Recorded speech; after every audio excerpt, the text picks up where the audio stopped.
It doesn't matter whether you're cycling, running or hiking off-road, there's a simple way to check you have the right emergency winter kit. It's recommended by Mountain Rescue here in Scotland. And it's this. First, just go outside. It doesn't have to be somewhere spectacular and slippery like this. It can be your garden or it could be a park. And then put on all the clothes you would normally carry when you do go out on the hill. And then sit down and wait.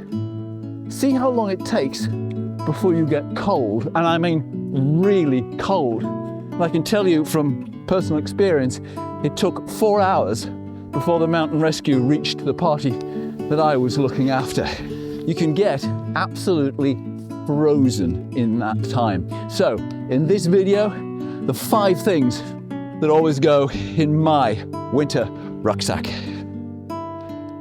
It's not the first time I've done this video, but it's always worth checking. It is much easier to stay warm than it is to get warm. So while you're assessing your situation, get all your warm kit on because you're going to need it. Now in my case, I use a down jacket. Arguably, it would be better to have a synthetic one because that will be warm even when wet. But I love this one. It packs down really small and it gives me a tremendous amount of insulation. Hopefully you can still hear that. And then get my rain jacket on. I call this my hot bag because it's what I use to stay hot. Mitts, much warmer than regular gloves. A thin synthetic balaclava, which is going to be warmer when I put on top my wool hat. I also have 2 of these chemical hand warmers. You give them a squeeze, 2 chemicals mix, and they really get quite warm. Great for hands, feet, rest of the body.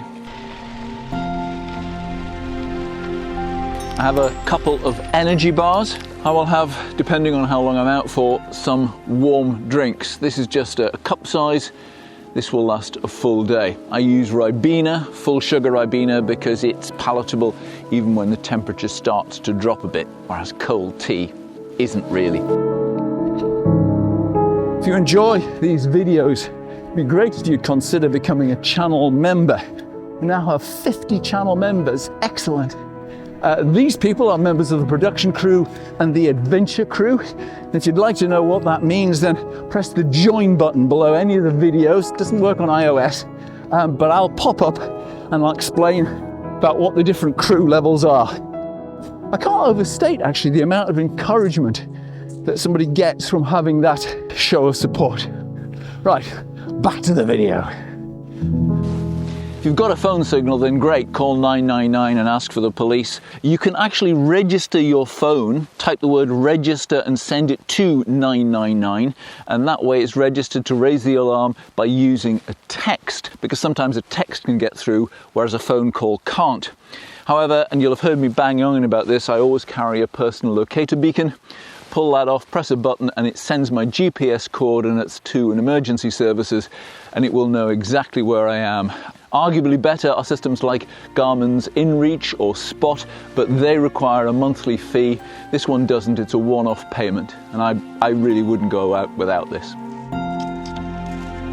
I'm going to have to insulate myself from the cold ground while I wait for rescue. I make sure that my rucksack has a thin layer of sleeping mat in the back. Sometimes I'll put 2 in there in winter, but I don't take it out because actually that whole rucksack will act as a form of insulation, and I can sit on that and I'll be an awful lot warmer than if I'm sat on the cold ground. I'll now use a foil bivvy bag and a survival shelter to help keep me warm. I keep them together. The foil bivvy bag, I bought a whole bunch of these. They really don't cost much and they are reusable. Feel like a Christmas turkey. That is going to keep me, I can actually feel like getting warmer already. Wow. This is the thing about staying warm, not trying to get warm. But I have this, which is a bothy bag. It's designed, this one, for 2 people, but you can get them for groups, group shelters. And when there's just one of me, I'm going to tuck my feet underneath the other end. So one end is under my backside, and the other end is under my feet. So it's all a bit odd looking, and it feels a bit weird. I am a lot warmer than I would be if if I was open to the element, especially if the wind was blowing and it was snowing or raining. This is going to protect me for a good while. Now you might look at all this and think, well, do I really need carry all that stuff? Well, in that case, I invite you to go right back to the start of this video. Go outside, sit down and wait. See how quickly you get cold. And then decide whether this is worth taking the next time you head into the mountains. So, what have I forgotten? Those of you who live in even more wintry climes than this, please let me know in the comments. They are always worth listening. When this stuff is gone, I'll hopefully get back to more adventure cycling, and in the meantime, you can find adventure cycling videos here, tips and reviews here, and I will see you again next time. Bye.